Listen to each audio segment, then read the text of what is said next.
to the Festival of Learning. Festival of Learning, the Banana Zone edition. Festival of Learning, something that we've been doing since the pandemic, where we all get together and we have an intense day of learning about topics that are important to us. The Banana Zone and crypto are the most important topics of the moment. And we want to help you in your journey of understanding. So you get to understand how better to navigate this. So I'm going to do a presentation first. Then Jamie Coots, who's our chief crypto analyst, you see him mainly in the pro crypto tier. He will come on and do a presentation about the nexus of AI and crypto. And then we've got lots of people from meme coins to a great presentation by Sui and a really fun panel with Club Divan. Sui and Club Divan, thank you guys, are sponsors of the Festival of Learning. And you'll see some great presentations from them, both ultra interesting. Hi, Raoul here. Listen, I think we've got until 2030 before the economic singularity arrives. Now, it might not be the exact date, but it's around then. So we have about 6 years to figure out how to unfuck our future. I've put together a report to help you called Prepare for 2030. Fucking perfect. I didn't expect that to work as well as that. I mean, that is literally perfect.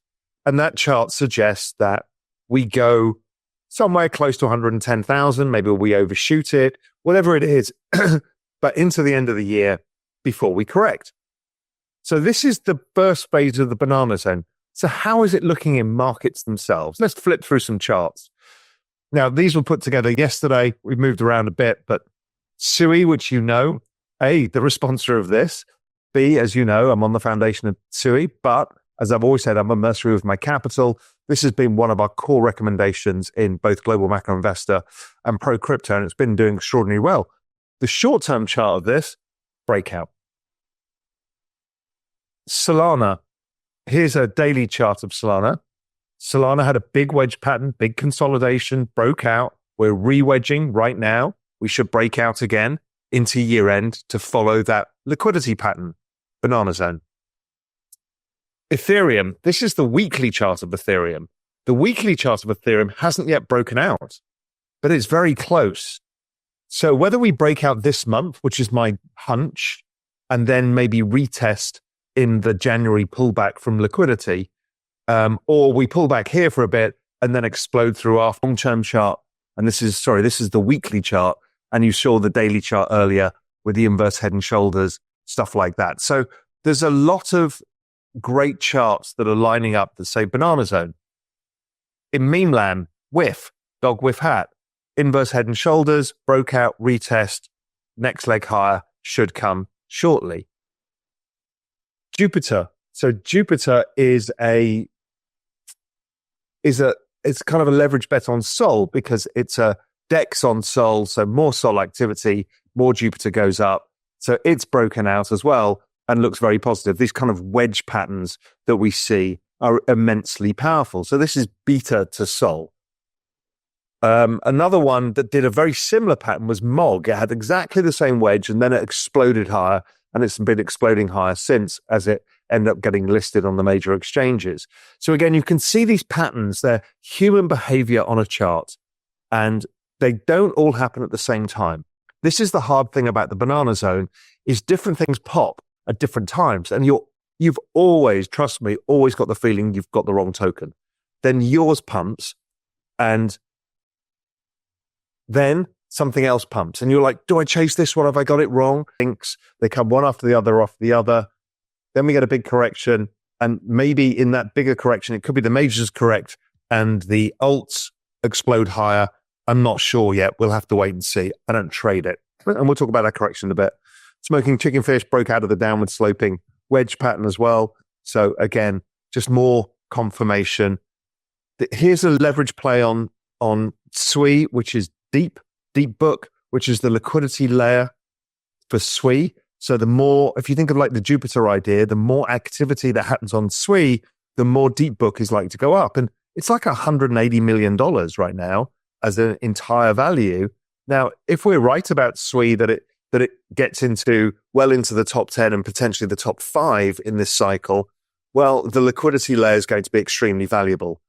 So, there could potentially, and it's not not a recommendation, but it could do a 10x. So this is how I'm saying there are ways of having leverage plays on top.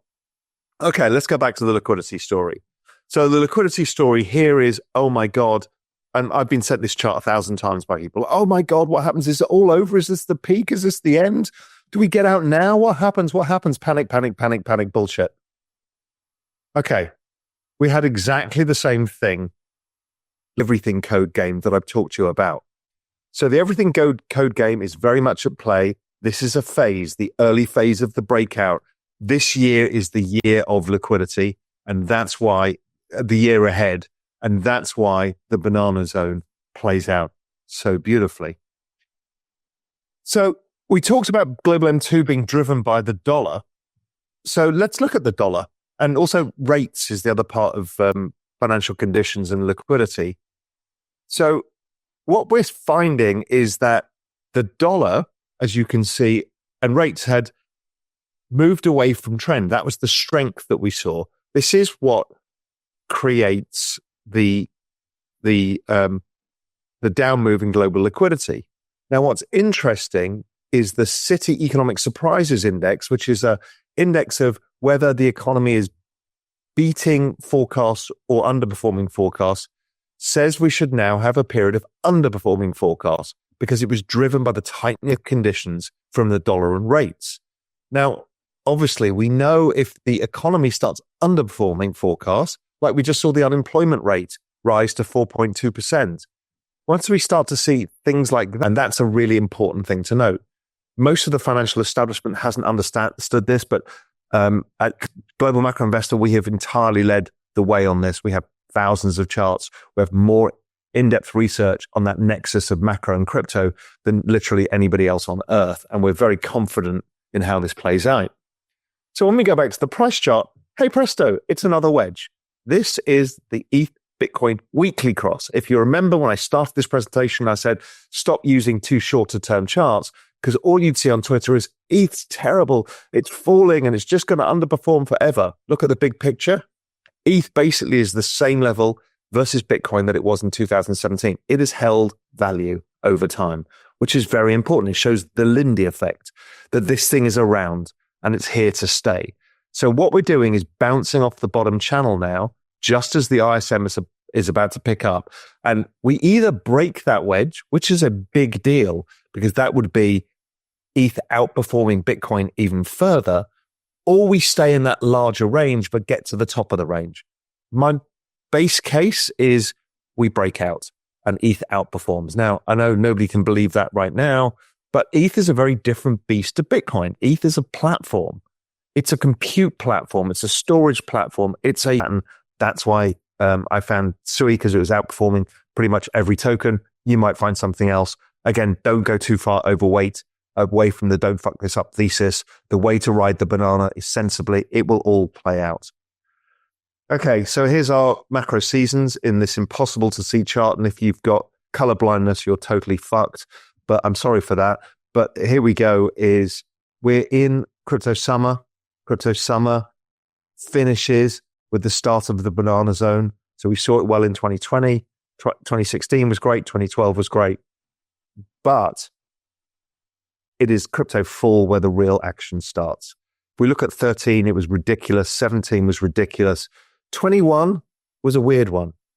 And it was a weird one actually because of a simple thing, is the pandemic had caused a faster spike in crypto summer, but also the massive liquidity injections started to get withdrawn and the business cycle peaked very quickly in March of 2021.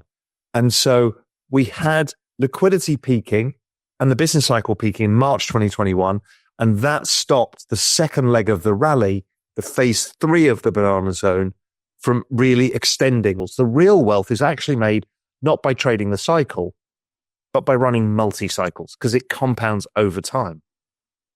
So if you think of, the depths of macro crypto winter in 2018, we were down at, 2,000 Bitcoin. Where are we now? 100. That's a 50x. You didn't have to do anything. You didn't have all the drama, all the ups and downs, and oh my God, FTX and all of this. All of it didn't matter. So just keep that in mind when you get, all of you are over-focused on the cycle. I want to sell at the top and buy at the bottom, and I'm going to crush it. Take your lifestyle chips off. You can then run whatever you want. So we're getting closer to that period.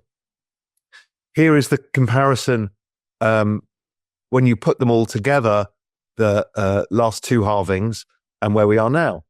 So where we are now is very similar to the white one.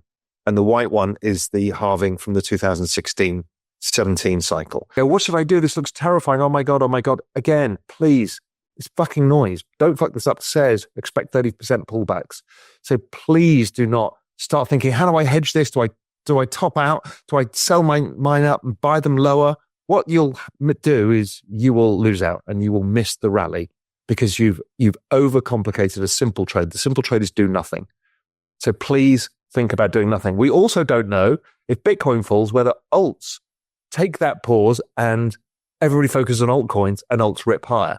So we don't know the structure of this. So again, don't do anything unless this is why we don't use leverage, right? So that's my view on this. In the end, this is the game. The game is the banana zone. Look where we are. We've just started the banana zone. We've had the boring zone. We all suffered that. We had a big boring zone this year, much like the 2012 boring zone. We've just started. Now look at the beginning of each one of these. There's this little wiggle, which is the correction that happens in January. Great. It means nothing on the chart.